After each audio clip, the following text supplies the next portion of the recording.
Good morning, this is Jack from AutoChart.net, and this is the pre-market recording for the morning of Thursday, the 1st of April. Our disclaimer, which is for educational purposes only. We're here to share technical analysis with you. We hope you can take some of what we're doing and learn from it, transfer it to your own charts. We're not here to issue trading signals. Right, now I just want to start off with something I was talking about yesterday, and that is seasonality.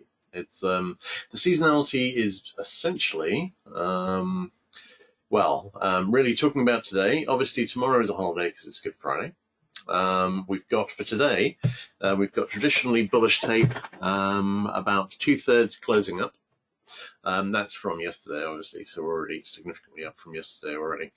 It's in terms of next week, we are leaning bullish on Monday. About 70%. I'm talking about SPX, slightly different on the others.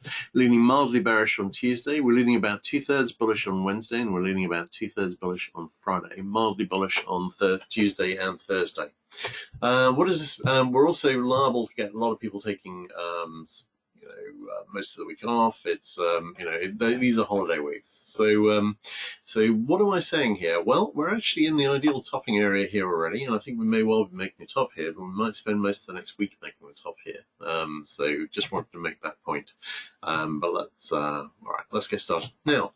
On ES, if we didn't already have. Plainly, this is in the wrong place. How did that happen? 3887, idiot. Sorry, this is down here.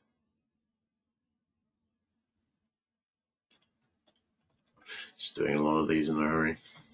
All right, new monthly pivot is at 3887. Obviously, that's below the daily middle band, which is the main, obviously, area that we're going to be looking at. It's if we didn't already have a sell signal fixed on ES, we would have another one brewing here, and I think we may be very close to making a short-term high, although as I said, we might spend a few days kicking around here, making a high.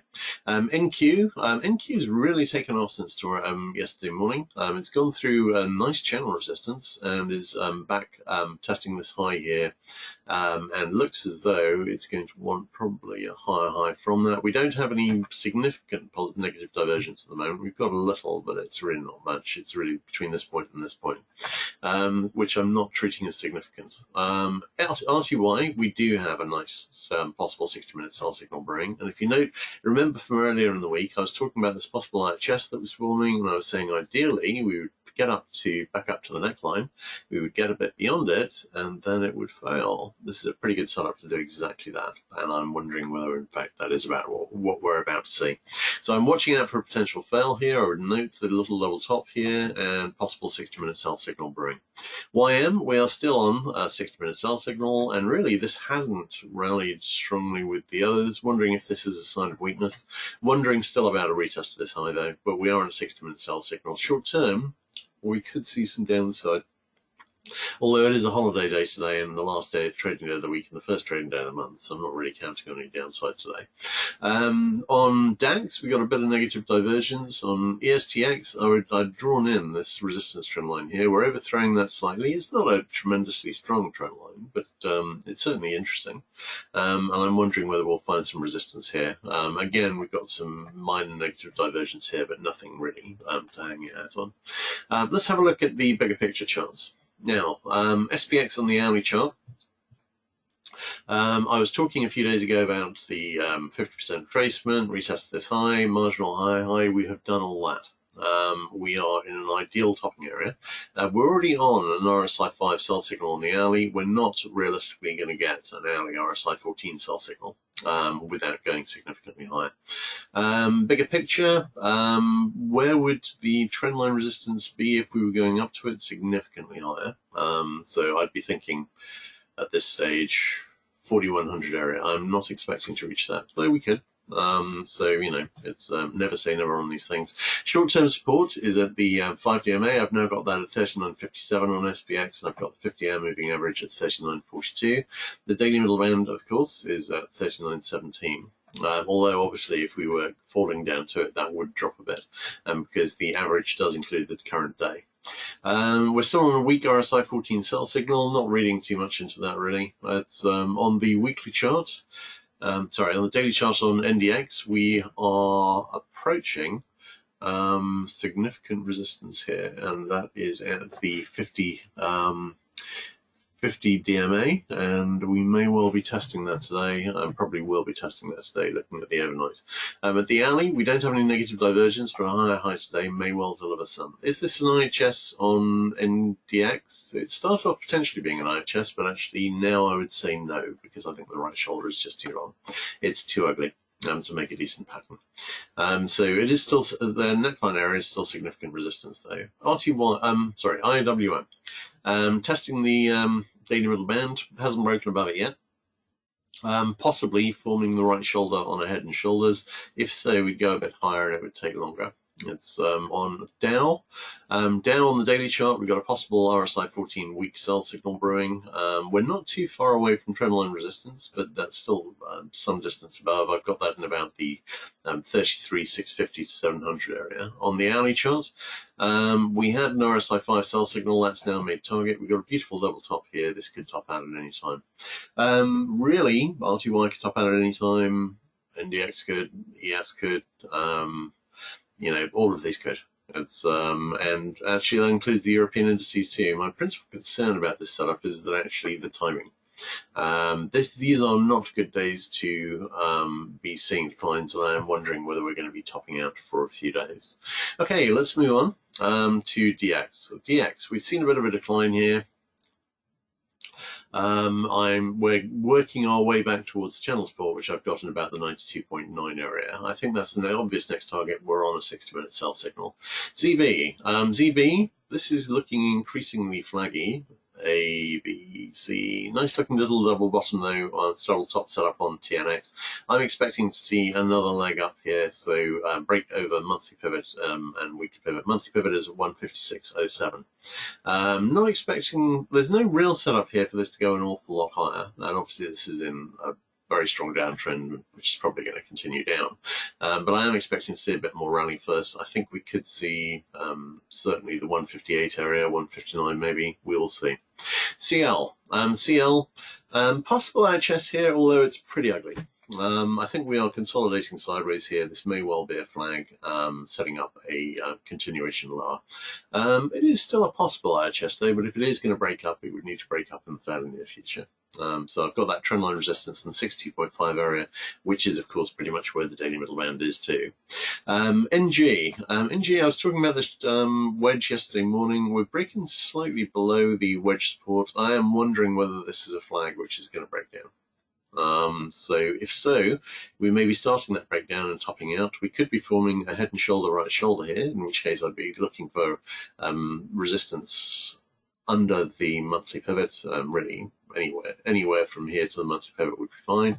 We could equally go back and retest that high. If so, that could well be the second high of a double top to take us back to the lows. GC, nice rally off the lows here. A little bit of negative divergence, not much. I haven't switched this into June yet because I'm going to be doing that tomorrow, because obviously this is the last trading day of the week.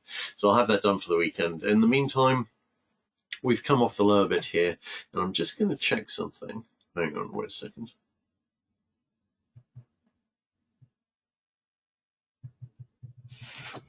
I don't think we've seen, on the GC index, I don't think we saw the full retest of the low here. I'm just wondering whether we did that on GC June. Let's see. No, we didn't see that on there either. Got a little closer, but no cigar. I quite like, you don't have to, oh, good Lord, it did do it. That's a perfect double bottom. I don't think it did it on the gold index, but I'll check that again. This is, because I was looking for a retest of the low on GC, and sometimes when you find when you're about to change contract, that it does is on the contract that you haven't switched into yet. And I think that may well be what's happened here. If that's the case, then we've got a nice looking little double bottom here, and a sustained break over 1760 would be looking for the 1840 area, and we may well be on the way there. SI, we had a buy signal, that's made target. We've broken over declining resistance. Again, we may have made a low. HG, this is a descending triangle. Now, these are direction neutral. I know it looks as though it should break up, and it might break up. But they're fairly direction neutral in the way that they break. or at least so Bill Kowski tells us. I found in my experience that you tend to break up more than they break down. So I'm leaning towards this breaking up, but this is very nice. This is a beautiful little low here. And this is a lovely little triangle. So watching this, leaning towards seeing a break up, but that's not on the basis of the pattern, which is, as I said, direction neutral. USD may well have made a low here, waiting to see if we can get back up to the declining resistance, which I've got in the 1.1815 area. 60-minute buy signal fixed, may well make target today. GBP USD still waiting for a breakup. Resistance, declining resistance in the 1.385 area. USD JPY, we've got a 60-minute sell signal fixed, hasn't really delivered much so far. May well be delivering more shortly. Waiting to see what happens there. USD CAD. Nice topping action here. Potentially, we may be forming the right shoulder on a head and shoulders to take this lower, and that would be an obvious thing to do. Australian dollar, I was wondering about a retest of the low. We've seen it. No current positive divergence at the low. NZUSD, I was wondering about a retest of the low, and we've seen it. No current positive divergence. Possible little level to bottom here. It looks pretty nice. KC. KC, we've got possible channel support here, I think. No, it's trendline support, so that would be a wedge. Wondering about a wedge here. No current positive divergence, but if we see a break over the declining resistance of 1.25, we may well have a turn. SB. SB, hazy about the pattern here. Could be a megaphone. Weak 60-minute buy signal has finally fixed. Possible top bottoming action here. CC. CC, nice rally off this low. Nice little falling megaphone here. This really isn't bad. And we didn't get any positive divergence at the low, but if we see a break over the declining resistance, current in the 2435 area, then that will open up a test of the main declining resistance in the 2500 area. Wheat, we had a spike up on grains yesterday, and we got slightly through declining resistance. Wondering if this is turning. Corn, hell of a spike. Wow. And we saw pretty much the same on soy. We actually made it all the way back to the retest of this high, which is what I said I was leaning towards, but it wasn't expecting to see it happen quite as fast as that. Soy, we have headed back up as not quite as high as corn, as hard as corn was went, but we made the buy signal target and waiting to see what happens here. Kind of looks like a flag forming at the moment. Cotton has made it up to declining resistance. We may well be turning back up. Lumber. Still on sell signals, still expecting that to play out. Could go a little higher before that starts delivering. Live cattle may be topping out here short term.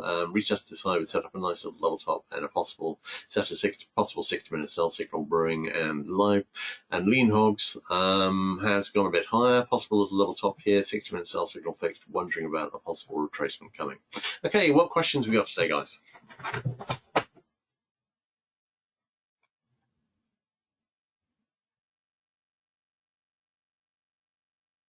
All right, now, with the caveats about waiting for questions to come in, but with the caveats that we've got about the about seasonality, holiday days, tomorrow being Good Friday, so on and so forth, this is actually in the zone where we expect it to be, with quite a lot of negative divergence, and it may well, we may well find that we're at a ceiling here. I'm not really expecting this to go much higher. We've got... yeah, nice divergences across the board. RTY is in the right place, YM's in the right place, ES is in the right place. I'm wondering if we're going to see a turn. And I'm not expecting to see a huge amount of downside in holiday times, although, you know, I've seen that before. It's just doesn't usually happen. We're probably going to see a fair amount of low volume. We will see. But right now, right here, right now, I'm looking for an AM high, and then we'll see what happens. We shall take it from there. All right. If support levels gold at 56 and 42,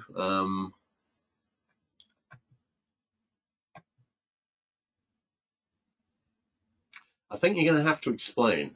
If support levels hold on gold at 56 and 42, what is the likely move from there? 56 and 42 down here, aren't they?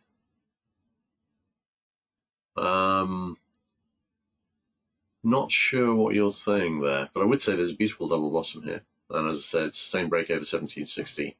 Looks for 1840, and I think that may well deliver. I don't think we retested this low on the gold index, which means that we don't have daily buy signals there, but it looks like we may well have buy signals on the GC chart, which are nice ones. So in terms of support levels, gold at 56 and 42, can you explain what you mean by that? Because at the moment I don't understand what you're referring to, because I'm not seeing any obvious support levels there. Oh, right, on ES. Yes, okay, yeah, fair enough. Well, the main thing I'm going to be watching here is the double top support, which I've got in 39.35 area. And in the event that we got down there today, which I think is pretty unlikely, the weekly pivot at 39.25. So if we were to see a big decline today, I'd mainly be watching that. We have a smaller double top here, obviously. We've got support there in the 39.62 area. And that could fold. If we saw 56 hold after that break, and if that held well, then I'd be looking for rejection back up into another high retest, which wouldn't surprise me. I was saying to Stan yesterday that I think we could be topping out for the next week, looking at the seasonality. That may not happen, but it might, and I think we should be aware that that might happen. So the main one I'd be watching here is that 56. If we get down to 42, I'm thinking we'll probably get all the way down to 35 and test that, and possibly as far as the test of the week to pivot. But I wouldn't put much money on that happening on the day before Good Friday. So we will see. All right, guys. Anyway, we'll be watching all day, and we shall see how it goes. All right. Cheers, guys. Anyway, if I don't catch you beforehand, have a brilliant Easter, and I'll see you guys here on Monday. All right. Cheers.